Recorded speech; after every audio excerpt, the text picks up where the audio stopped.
What is up, guys? It's the Sound Alchemist, and today I'm here with Gershwin in another episode of For the Greater. This is a video series where we answer the questions left by you, the viewer. If you have a question for us, comment down below. Put question in front of your question because we get to those questions first.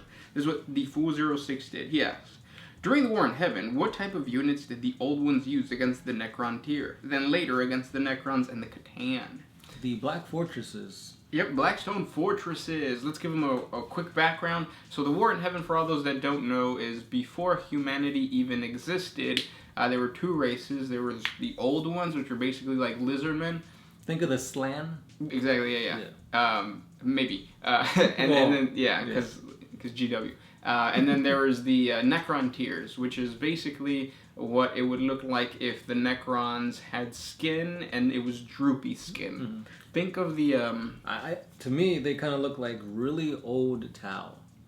Like if they were gray. Well, Earth or air cast, right? There you go. Because they're kind of taller. Mm-hmm. But basically, they fought against each other because the Necron tiers wanted immortality and they couldn't get it. They basically had cancer, so their lifespan was about 20 years or something. So they went to war against the Old Ones out of jealousy and out of...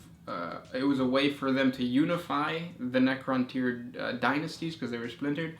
So then that's what triggered the War in Heaven.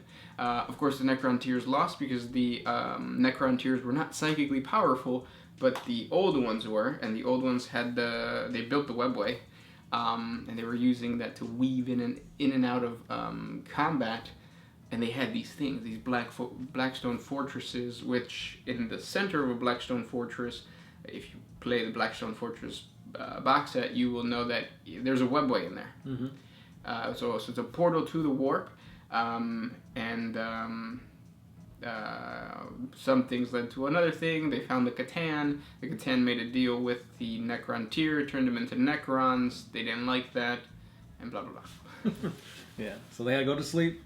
Well, no, because it gets a little convoluted, because even though the Necrons lost the War in Heaven, the Old Ones were the ones that left. Yep, because the Old Ones are dumb and they started creating Eldar, orcs, humans, maybe. Yeah, this is all theory. Yeah, and then, yeah. But to answer your question, Blackstone Fortresses. Yeah, that's the only thing that's really pretty much survived to this era of 40K. Yep. Unless you count, like, the Catan. And the swords. Yeah, the swords. Yep. Which the Crone swords, aren't they like the fingers of Vol? Which in turn, Vol is one of the god of the forge for the Eldar. Which again, the Eldar were made by the Old Ones. Yep. So, are the gods actual gods, or the gods actually Old Ones? That's another theory going out there. Yeah, I think that, from my understanding, the Eldar worship the Old Ones. They believe that they are gods. They're not necessarily like superhuman beings, but they are like, there's probably like a smith who had eternal life, because that's what the Old Ones were. They could just live forever, and he could build these things, and maybe the swords are his fingers because of like... They were his best creations, and again, you create with what? Your hands. Yeah. Really cool when you get down into it. Check out our 40 facts on the Age of Strife. Check out our 40 facts on the War in Heaven, Necron tier, Old Ones, all that kind of stuff.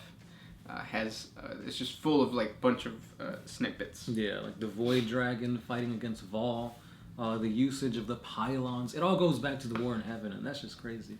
All the way down to the Blackstone, or to Cadia. Yeah, what's it called? Eye of Terror. Yeah, the Black Crusade. Yes. Yep. It all connects, man. It's like we're conspiracy theorists. Put on my foil hat. Yep. Magic Johnson never had AIDS. Next question comes from Pineapple. If you had to choose a character to gain power and maybe a book, who would it be? Mine would be Arjak Rockfist. Rockfist is pretty cool. He's not the guy with the... He's the one that throws a hammer and it comes back to him, or teleports back to him. Okay, I was mistaking him for Wolfbane. The one with the wolf. He's like a lone wolf kind of guy. Yeah. With his Fenrisian wolves. Who would you choose? Probably one of the guys from El Tigre del Norte. Yep. It's a band. It's a Mexican band, and there's probably like 15 of them. Yeah. Tigers of the North. Yeah. Mm-hmm. Any guy, really. Just close your eyes and take your pick. All of them. Mm-hmm. If I had to choose one character to get like a buff, Lysander, because I'm an Imperial Fist player, and I feel like Lysander's good. Just not great. Yeah, I want him to be great, and I want him to have his own book. His whole thing is kind of cool. He's a little arrogant. He almost got his whole chapter destroyed. Yeah. But it makes sense. He was stuck in the warp because of time anomalies. He was stuck in the warp for, I think, an entire decade or century. I can't remember. Yeah. What's this, 90 years, right? Yeah. But yeah, I would do that. No, and honestly, I think my opinion is Gaskell. He is supposed to be the prophet of the wall, and I feel like he's not represented in the board game. Yeah, and the fact that the model is how old? Too old. He's like this. Yeah. Next question comes from Brent Hinkle. Are fights between Space Marines and Chaos common, or is it a rare occurrence? Space Marines fighting in general is rare. Yeah, I was gonna say that's that classic battle of good versus evil, quotation marks, and even though Space Marines are the most highly used army in the tabletop, everybody that plays 40K usually has started out with a Space Marine army, or somebody who has one, but in the lore, they're super rare. Like, to humanity, Space Marines are considered a myth, even if they know of Space Marines. Yeah, to put it into perspective, you look at the Death Corps of Krieg, which has 165 regiments or some craziness like that, and that's just one type of Imperial Guardsman regiment, and there's thousands of regiments. Whereas if you look at, so within those thousands of regiments, there's hundreds of even smaller detachments, and then you look at the Space Marines, and within the Space Marines, there's only 100 Space Marine chapters. Right. Normally. And there's about 1,000 Space Marines to a chapter, if they're Codex compliant. Yeah, so in other words, it's they're basically like a droplet in a pool of Imperial Guardsmen. Mm-hmm. So not very common. Same thing with the Chaos Space Marines, because Chaos Space Marines, because Chaos Space Marines come from the Horus Heresy. Mm-hmm. They have survived that long. And yeah. Cole Sims. This is a question for the two of you, of course. If you had to worship a chaos god, which one would you worship and why? Also, how high up the food chain do you think you would make it with that god? I already worship Tzeentch, the god of change, hence why we always change. We've always had we've never had a window in the back of us. And how high would I get? So high. Sugar, sugar, how you get so high? What about you? I don't know. I feel like I wouldn't make it to Demon Prince level, but I'd still be like a champion of chaos. I'd probably be dead instantly. I'd turn into a spawn. A spawn? Yeah. I agree. I would also turn into a spawn. Now, next question comes from Starfighter Perro. Is Putin the son of the Emperor, or is he the Emperor in disguise? Well, Warhammer, or GW, actually got rid of the whole Sensei canon thing. So it's not canon anymore. So he wouldn't be a son of the Emperor because it doesn't exist. But on top of that, the sons of the Emperor are actually sterile? Is that the word? They can't have babies? Yeah. And I think Putin has kids. So, unless they're not his. Boom, boom, boom. Belial Mir. If Stone Cold Steve Austin was a Space Marine, what chapter would he be in? He would be his own chapter. I feel like he'd be in the Dark Angels. Why? Because he's stone cold and they have the rock. Yeah. Get it? Wrestling. They used to wrestling. I like Goldberg better than Stone Cold. I like it. I don't know. And they kind of feel the same thing. I feel like if it was Stone Cold instead of Goldberg in Expendables, it'd be the same. Yeah, agreed. Next question. I have one from Bilal Mir. Is that the one I just read? Yes, it is. This one's by Tin Man 40,000.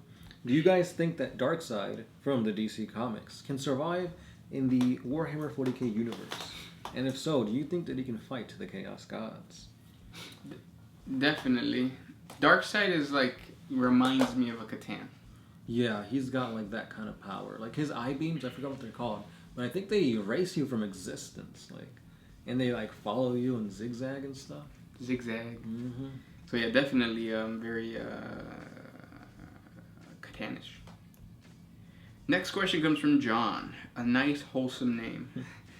Sorry if you answered it before, but I want to ask again. Astartes are modified and basically immortal, but what about High Lords, Custodes, Inquisitors, Rogue Traders, Rich People, Nobility?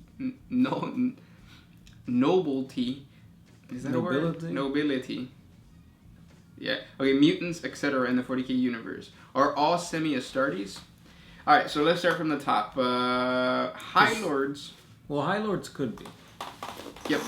Well, I mean, it's hard because like they're in a position of power where like if they do one mistake, they could easily get replaced. Or invaded. Yeah, they're not as immortal as Astartes in terms of like just their biology, just because there's families of High Lords. Whereas like with Space Marines, you know, what's his name? Old boy from Space Wolves, who fought under the same sky as Leman Russ. Bjorn? Yeah, Bjorn has been around since the Horus Heresy. You're not going to find a High Lord that's been around since the Horus Heresy. Custodes, yep, they've been around since the Horus Heresy, even longer. Inquisitors, they're kind of like the High Lords. There might, with a little less, because I think a High Lord really just has to watch his back from other people trying to assassinate him, whereas an Inquisitor is actually going into places where things are going to want to kill him. So they live a little less. Rogue Traders, kind of the same thing as the Inquisitor. Rich People, same thing as the High Lords. And Mutants, they live very short lives. Yeah. Yeah, next question. Last question, too. Ooh, we gotta make it a good one. This one is by Javier Guerra. That means war.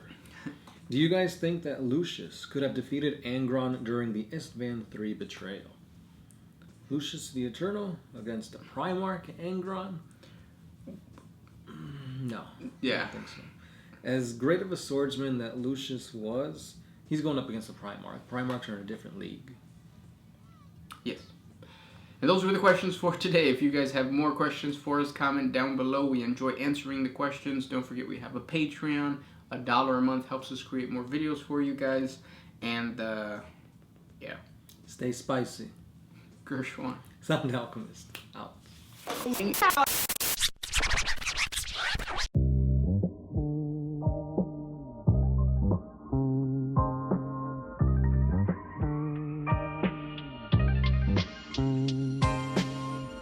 Always used to put my freedom first in any situation.